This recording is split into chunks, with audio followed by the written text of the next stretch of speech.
Zen at the Sharp End. Welcome to the podcast about how to turn difficult people and relationships into your best teachers. I'm Mark Westmackett, a Zen Buddhist teacher, mindfulness teacher, and ex-professional astronomer.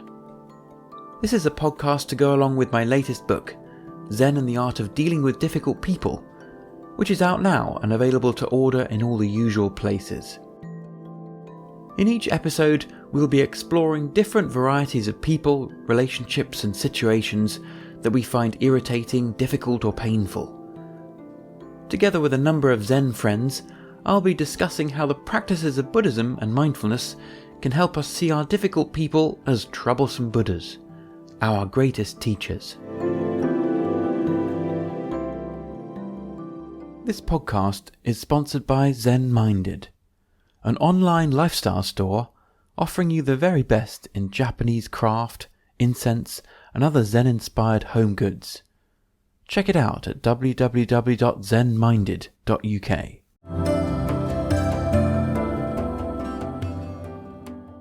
Hey Russell, great to have you on the podcast. Great to be here, Mark. I wonder if perhaps you could talk to us a little bit about what happened before that, how you got into Zen and mindfulness and a bit about your background. Yeah, sure. So I'm a psychiatrist and medical doctor, so been very involved in a different kind of world really for many years. And somebody once recommended to me, I was doing a little bit of psychotherapy training, somebody recommended to me a mindfulness retreat, and I really didn't know what I was letting myself in for. I had no idea what it really involved. So I went, and on the Friday they kind of announced that so talking ends after dinner, and you resumed talking on Sunday. And this completely shocked me. I couldn't believe that they were suggesting we wouldn't talk for 2 days.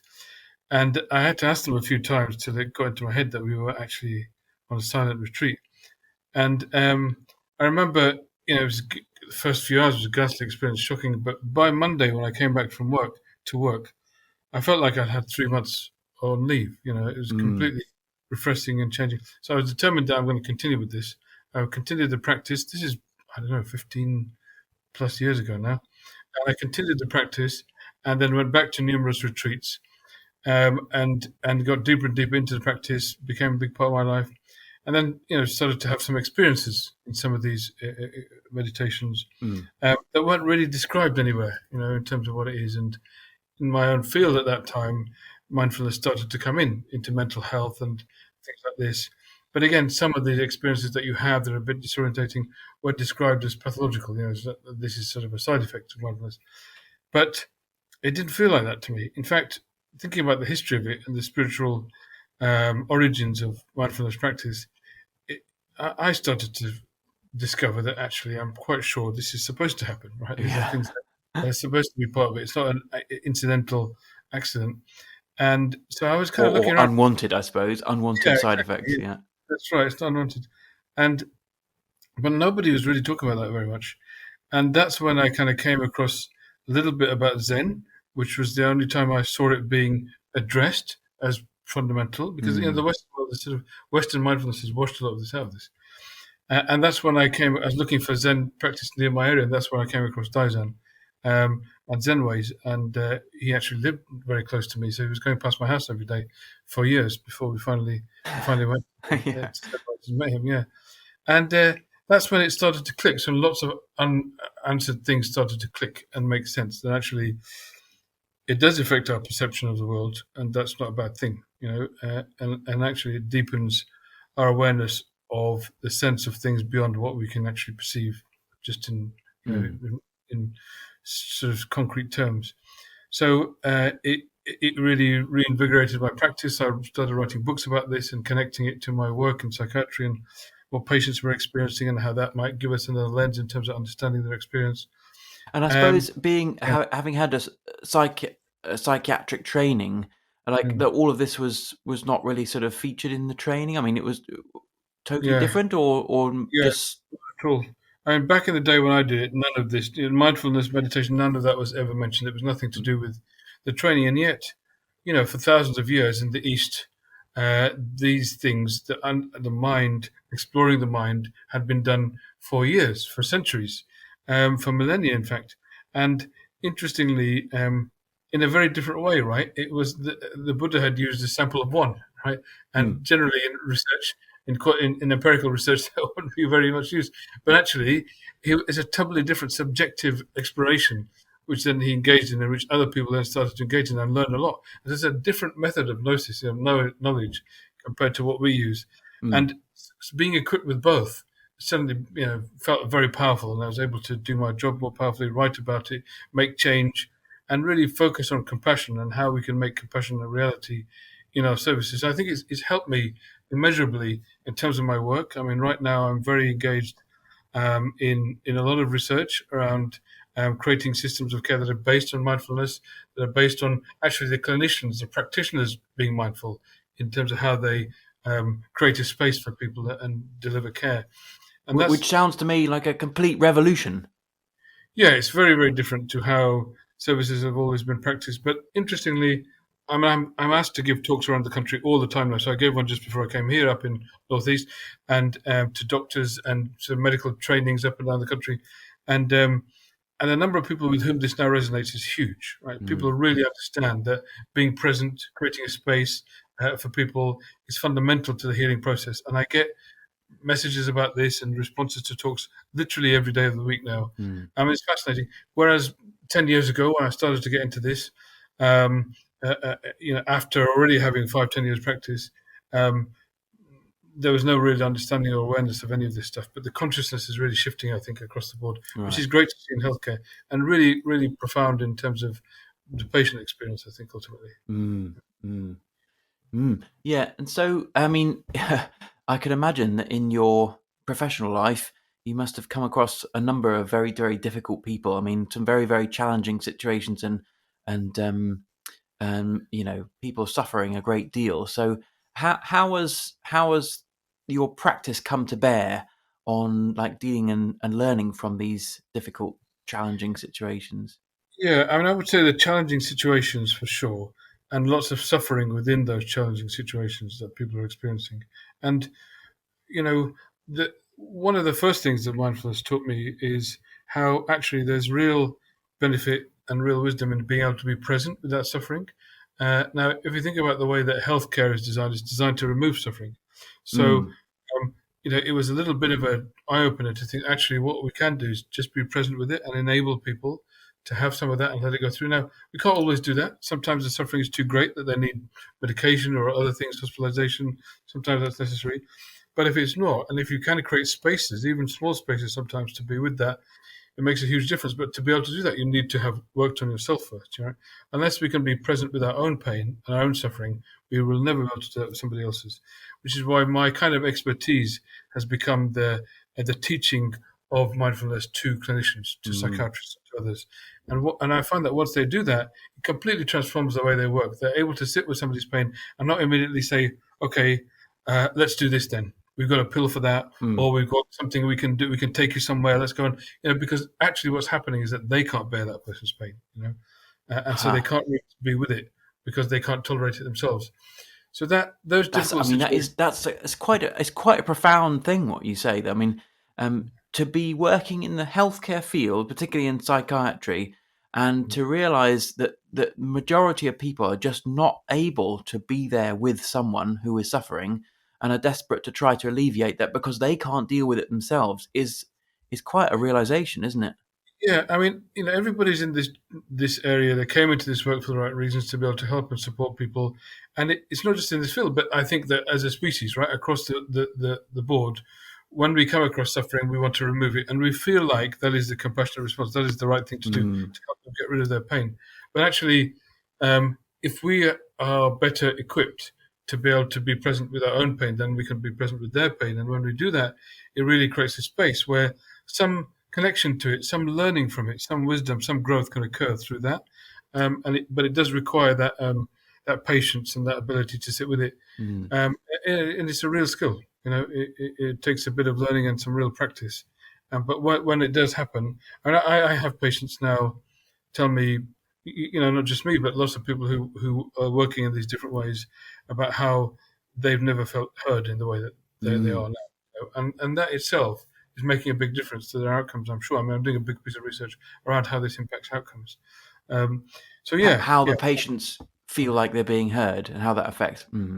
yeah, or if we deliver care in this way, where we're really creating spaces where people can be heard, and we're training clinicians in developing skills to create those spaces and to really be present rather than reflexively trying to remove. When we do that, how does that affect patients' long-term outcomes? Right? How does that improve? Hopefully, reduce the number of times they end up in hospital. Hopefully, reduce the amount of time they end up suffering and always in the system. How much does it liberate them really from their illness? So very much, that's the research I'm very engaged in at the moment. Yeah. And so, how do you go about teaching someone whose default reaction would be to medicate or to alleviate, to get rid of the suffering straight away, to stay with that suffering? Yeah, and so I want to be. I think it's important to be clear about this, and no one certainly wouldn't say that stop people medicating, or that there are some schools of thought that sort of very anti-medication. I'm not in that camp because there are definitely suffering out there that needs medication, and when people ask for it, it would be wrong for us to say, well, actually, I think you should suffer. It's very important. Yeah, okay, got it. Yeah, but when people are not necessarily asking for it, but they are describing their suffering, which can sometimes be quite horrific. I mean, some of the stories we hear, genuinely horrific, and some of the abuse. A large majority of people who are in mental health services have experienced some kind of trauma in their life, right? And some of these traumas are really horrific to hear. In those kind of situations, if they're not immediately saying, "Listen, I need to remove this now. Have you got any medication?" If they're not saying that, but they're willing to talk about it, then what we need to be able to do is to be able to have the skills to listen to that, be able to ask them to say more, be able to draw it out of them without directing them in any particular direction, be able to reflect amongst ourselves as colleagues in front of them so they can hear how we're impacted by it, how we're really listening. So we want to, as much as possible, give them that sense that these people are really listening to me, and therefore I am welcome to say more, and that's not, like I say, it's not an easy sense to get across to people that they're welcome to say more, because people will often think, I don't want to burden people. I mean, they spend most of the time bottling it up because they're afraid of burdening people. So the role of the professional I describe in sort of this way of teaching is that we want to teach them that it's okay to open up to us. Start with that, and then when they do open up, it's fascinating because there's so many things deep down inside that they had bottled up and felt ashamed about. And in the outside world, there's no reason to feel ashamed about that. They're the victim. Somebody else should have been ashamed often, but actually they feel a sense of shame when they hadn't. When as soon as you articulate it to people go, "No, what? That's not. You shouldn't be ashamed of that. It's not your fault." So all sorts of things happen to these thoughts and ideas when they're buried inside like that. And so just the ability to articulate it, to feel safe enough to say it really has a therapeutic effect, and we've seen that all the time. Just to simply articulate it and be heard has such a therapeutic. I mean, I feel it resonates a lot with me in just sort of very normal situations where things happen. You feel like, I don't want to, I don't want to talk to other people about it. It's too much. They've got other stuff. They're a bit too busy. I want to just hold it in. I think that's a very normal thing for everyone, isn't it? Yeah. We all do think that, and we all do engage in varying degrees of that, which is okay. But when there's a large amount, when there's a lot of stuff there, then we can't carry it because it's seeping out in all sorts of behaviours. So that's a great quote the other day, that the body is always in the present. The mind jumps to the future and the past, but the body is always in the present. So all of these experiences are being had by us right now. And so the mind can act, or the thinking mind, the head can act as a valve for this, to let some of this out. If it brings itself into the present, connects to how you're feeling now, and articulates it. But that takes some time to happen. And often when the pain is so big, it's a bit like it's slightly often noticed, but it's a bit like the bladder. When the bladder gets really big, it closes itself down. It kind of inflates, and then like a balloon that stops itself from actually passing water out. Okay. So that's what can happen with trauma and pain. It becomes so big, it closes itself down. So it can't express itself anymore. So that's why the professional job is really to work hard to create a safe space where they feel, let me just let a little bit out and see what happens. And more comes out that way.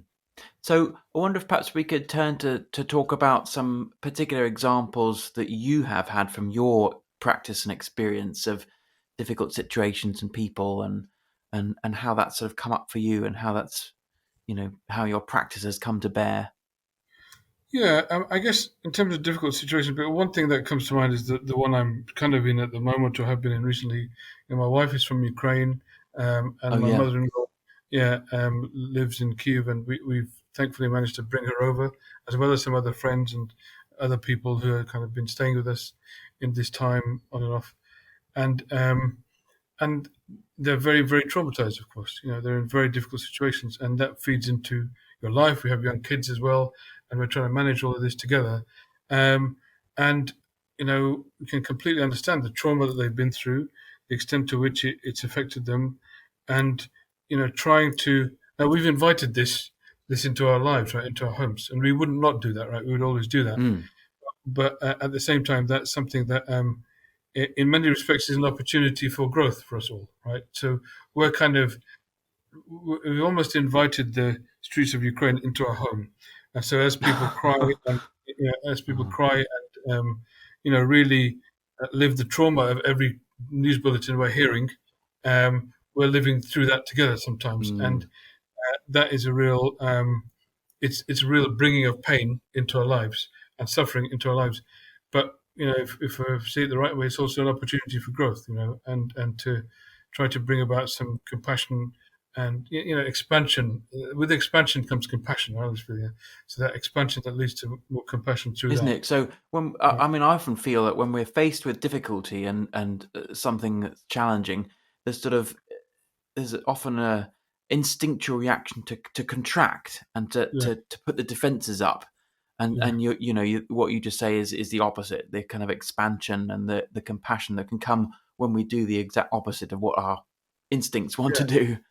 Yeah, and of course, got to be very sympathetic around these things because it's natural to want to close in, Mm. and it's okay, and to not beat ourselves up about not always being able to open, but trying our best to sometimes eke little spaces out where possible to open and connect, um, and be able to articulate some of these things to each other. But yeah, I mean, as human beings, we're a very pain avoiding species, right? I mean, Mm. we've invented so many pain avoidance mechanisms. You know, most of technology is just that. Basically, can be under the heading of pain avoidance, right? And then on top of that, you've got confectionery food and all sorts of stuff, right? Mm. No, most of the food that we love and I love so much is not really just about living, is it? It's not really about just nourishing ourselves, but Mm. enjoying ourselves. So there's so much. We're great at pain avoidance species, and it's okay. We're human beings. We do that. It's all right to do some of that. But at the same time, trying to find spaces where we can open up and connect some of what's happening with us, and see that as an opportunity for growth. That's the challenge. Yeah, really. So, in what ways do you feel like the growth has happened in you about in this particular situation? Yeah. Um, I guess I can go from the very practical to also other things. So that the people that kind of it's helped me in terms of connecting to their energy and understanding their background and what's happened to them. Because actually, there's a lot. I mean, my wife, when I met her 15 years ago, told me then that Russia will invade Ukraine one day. And I Mm. remember saying, "Oh, that's you're stuck in the old Cold War. It's not like that anymore." But she was right, and so that mindset being tapped into that, understanding that, really connected to that, it's enabled me to do that more. So to understand that side of my family and my wife and what their experience is deep down inside, it's helped with that. It's Mm. also helped me prioritize things and just really realize how lucky we are, to not have to, as a father, say goodbye to your children, Mm. which is happening every day over there. So really feel grateful so much more for life. And also for me, I've made a commitment that one day, whenever the war is over, the amount of trauma, I'm sure you can imagine, is going to be absolutely vast there. And I will go there one day. And my mother-in-law has already started teaching me some Ukrainian. I will. I've asked other colleagues. I'm forming a list of colleagues who'll go with me.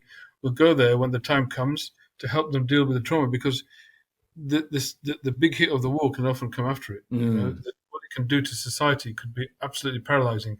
So I want to play a real role in helping to prevent that Mm. when the time comes. It may be 10 years from now, who knows, right? But Mm. whenever that happens, then that'll be part of what I do. I think I'm pretty sure. Yeah, I suppose you could say that the part of the privilege of being in a place which is safe and not in a war zone and that we're able to practice and have access to the kinds of methods and understanding that you've been talking about, and we're kind of being a bit more embodied, and we know about this, is that we can offer, we can offer it to people who have been in that kind of difficult situation.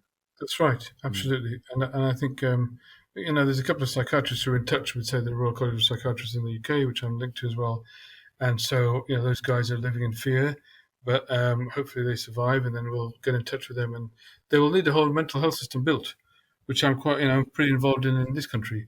So it would be an opportunity to help build something literally from the bottom up when the time comes. So something I'm definitely looking to do. Oh, well, we'll wait to hear what happens there then, for sure. Yeah. So I wonder, like, if you go all the way back to like when you first started, you said you were drawn to this meditation retreat, and you were surprised by the fact that it was silent. So, in those days, I presume you would have been going around the wards and interacting with patients and things like that. I mean, what was there a particular situation which pushed you towards doing that retreat, or was there someone or a group of people that you found particularly challenging? Well, I mean, I think that pushed me to the retreat actually was that I was also doing a bit of psychotherapy training at the time. And as part of that, I was having my own therapy, which is sometimes doing psychotherapy training. And I asked, my therapist at the time suggested, actually a mindfulness retreat, you should try that, see what that's like. Okay. To really be present. There's the idea of being present. And what I then did shortly after that, as I started to learn it myself, I set up a mindfulness group in my ward for patients and staff together. And it was fascinating because I then did a piece of research to show, did that reduce things like restraint or the use of medication? And it did for patients who've been going to the mindfulness groups. So, and it's interesting because I then published a paper on that, and there are people across the world who then wrote back asking for the protocols, wanting to replicate that in their parts of the world. And in fact, just last week, I heard from somebody who had implemented some of the protocols I used in the wards, in their ward, halfway across the world. So, having read the paper, so yeah, it's really fascinating, and it was that time in my life that brought me into that, trying to think of more therapeutic ways to work, learning them, and then ending up in mindfulness. And it really helped. I mean, running a ward is a stressful, an inpatient ward can be a very stressful environment. Everybody, the patients and the staff, can be a very stressful environment. And, my feeling was very much developing then that actually, if we're able to maintain this sort of a connection to the pain without being ruffled by it, you just allow yourself to feel it, then it will help with the whole ward environment. And probably the greatest compliment I got about that was the hospital chaplain came onto our ward. I'd been on a few times before she met me, and then she arranged to have a meeting with me, and she sat down and we had a chat, and then we were talking about mindfulness and things like this. And then she said, "Now I know why this ward is so calm. Having spoken to you, I realise what you're doing." That was very, very nice to hear. So it had a real impact on, I think, the whole milieu at the time. I remember you saying to me once that when you were on the retreat and you sort of you sat there and saw what was going on in your mind and could draw parallels with what you've been seeing in your patients on the ward. Yeah, sure, that was true. So there were some of the, and I wrote about this in one of my books, there were some of the practices that we were engaging in, as you know, sitting still in mindfulness, mindful walking, mindful eating. Some of those things were actually happening on the ward. The patients were doing very similar things, walking very slowly, methodically, eating slowly, sometimes talking explicitly about how they were just noticing the motion of their hands. And it just occurred to me that actually we're doing similar things. The difference is that I'm doing it voluntarily and taking myself to these places that are sort of expanding my consciousness. And those guys are not doing it voluntarily, right? The trauma has pushed them into this space. And that's why it's also frightening. And unless we can support them through the process, it could be self-destructive. It could ultimately be completely destructive. So, but at least I was able to resonate with them. I was able to find some common ground that, we're both sort of, in some ways, we're both going out of our minds. We're both sort of, connecting to whatever it is that we can't really understand, but just knowing that our sense of self, this physicality that we're in, it is a thing and not everything, that kind of thing. So it's obviously always hard to talk about these things, but there's just this connection, and I felt that in some way even the practices are similar, but the pure difference is will, whether or not Right. it's been asked for, whether or not you have agency around it. That's the biggest thing, agency. And Mm. actually, interestingly, in my research in terms of treatment, one of the biggest factors that enables healing is agency, helping people gain a sense of agency over their lives, over their treatment, over their therapies. The more we can do that, the more it actually helps people to recover. That's so interesting, isn't it? Because I think there's this sense that my health, I'm sort of outsourcing my healthcare to the system, as it were. If I have a problem, I go to the doctor, they fix me. It's not my responsibility; it's their responsibility to do something to fix me. Where actually, that's not at all the case. And taking on the responsibility and, as you say, the agency for your own health is so important. Yeah, and especially in mental health, when it comes to, if you're left with the idea that these professionals and all these experts and all of their technologies, what's going to help me? Well, some of that, may help you. But if that's the only thing that ever makes a difference to you, then in your mind is another conclusion that I can't look after myself. I can't. So what we have to also do is allow people we create that space where they can start to make decisions for themselves. I mean, one of the things, for example, a big piece of research I'm doing around OpenDAO is what are the mediating factors, what might make the difference, and one of them is decision making scope. So how much are they involved in decision making themselves? How much are they making decisions about their own treatment, their own care, what happens next to them? And the more that can happen, the better the better we think outcomes will be. So that sense of agency is fundamental. So what if someone comes to you who's spent the whole of their life basically outsourcing their agency to someone else? I mean, it must take quite a bit of mindset shift, is it? It does, and the fact that is the mindset is not anybody's fault, right? It is our culture, right? It's society. That's how we think about these things. So one of the first times I started practicing this way is I remember I was being asked by a patient, well, look, you're the doctor. You tell me what's wrong and what I'm supposed to do. And so I thought, okay, the way I turned it back, well, the thing is, I've never had the experience that you describe. And it's extremely powerful and there's a lot of depth to it. And you and your family have been through this, not me. So in many respects, you're the experts in this. So I think perhaps the best thing to do is to hear more from you. And that created a pause. And I can imagine. All right then. And then they started talking, and they literally carried on talking for 4 years, right? And we were having regular sessions, and they were able to talk more and more, go back into trauma. Father was an alcoholic. So many things from those days, all these echoes coming back into that. So many things they're able to connect up. But just because we created that space, but they started the talk then, and they carried on session after session. And about 4 years later, this is somebody who'd been in services for 25 years. She was then finally discharged. Wow. And did really well. And so this kind of thing, can really help, but it does involve that ability to sort of recalibrate that relationship first of all. Yeah, I guess on both sides, right? Because I mean, you must go through training and shows you're the expert, which kind of like you come out the other end thinking that you're the expert. So to have that shift in yourself must be quite a moment. Yeah, and even harder actually is that you're the expert thing is not to be abandoned either, because there are times when you might need that. So, for example, using the Mental Health Act to try and save somebody's life or prevent harm to somebody else, these things are still needed from time to time. So being able to step in and take that role, it's easy to be completely sort of collaborative all the time and non-hierarchical. It's easy to be directive and monological or paternalistic all the time. But it's very hard to be able to sit between the two, mainly on the side of the collaborative is open. But if you really need to, have that in your pocket to flip over to there if you need to. So that's the difficult bit. And that's why I tell people that, you must, especially if you're in a leadership position like you're a psychiatrist or something, you need to be able to go across those lines. So that's a really hard bit. Yeah.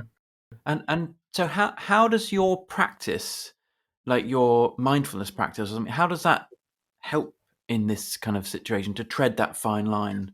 I guess that maybe I give a metaphor. I've often found for many years now that when I'm meditating, I will detect a cold before it comes on. So you get this feeling of something brewing inside you, and that's this feeling that you get in a cold, but it's like early sort of prodromal stages. So you can do things about it in terms of trying to protect yourself a little bit. And so similarly in these kind of so you're just sort of connecting more to your body. So in these kind of situations, being able to connect to what's happening and being able to be proactive. So I'm really connecting to what the patient's experience is, being present with them and their energy and where they are in this moment, and then realizing actually, what this can deteriorate. This situation can deteriorate very quickly. So perhaps and we do it in a reflection. So I might reflect to my colleague, like I'm feeling a little bit like this right now. Uh-huh. I'm wondering if Oh, out perhaps, loud. Yeah. yeah, to a colleague, and I'm wondering if perhaps maybe it's a time to think about medication actually right now. And normally I wouldn't be trying to be directive, but I'm wondering about that right now. That kind of thing. So being able to connect to your own feelings in your body is fundamental. When we teach people, we really teach people about connecting to your feelings in your body. Then it helps you to sort of just move along with the meeting and take the position you need to really help. Like I suppose in Zen we'd say like dropping your attention into your hara, and from that very center place that an action becomes obvious because we're not in the head thinking about it, we're much more in the body. Yeah, and interestingly, I had Joe Biden say this. Oh, right. Because when he was inaugurated, slightly different subject, but it's just a fascinating little episode. Because after he was inaugurated, he was then swearing in about 500 staff in the White House, and they videoed it, they're broadcasting it, and he was talking to them about what he expected from them, and he said that, I don't want you to use your intellect to come up with ideas. So I want your ideas to come from in your body. Around your heart area, somewhere around there, it comes up. Then you use your intellect to work out how to operationalize it, how to manifest it, how to materialize it. But the ideas should come from your body, and then the actual method should come from your mind. I'm like, oh, that's great. Yeah, that's a breath of fresh air, isn't it? Yeah, exactly. So one last question, just before we finish, is really around the sort of Buddha aspect of it. I mean, we talk about troublesome Buddhas, and so where would you see the Buddha, aspect when you encounter difficult people, difficult situations? Yeah, I mean, I guess that everybody's teaching us something, right? Whether we realize it or not, everybody, every encounter, every situation is teaching us something. It feels like life is a series of events designed to help us grow, and we can either realize that and try and seek out what we're being taught or not, And so I think, that Buddha spirit is in everybody, even strangers who are passing you by in the street, So it's happening everywhere. I feel that strong sort of sense, and we can lose that sense from time to time and get really embroiled in the kind of whirl of the mind when things are happening. But I do think that actually everybody we encounter is a Buddha. My little one might be keeping me awake at night, and that's a Buddha, right there, trying to teach me perseverance and patience, and actually, the way I need to respond to him is with complete calm and love, even though I'm feeling really ratty because I haven't slept. So all of these things, they're everywhere, really, and life is full of experiences that gives us the opportunity to embrace the pain that we're faced with as a form of Buddha. Beautiful. Thank you so much. That's a lovely way of putting it. Really lovely. Yeah. I'm so glad we managed to find some time to talk, and thank you so much for coming on and explaining about your work life and your personal life and all the stuff that's been coming up, and just amazing. Yeah, thank you. You're most welcome. It's lovely to catch up.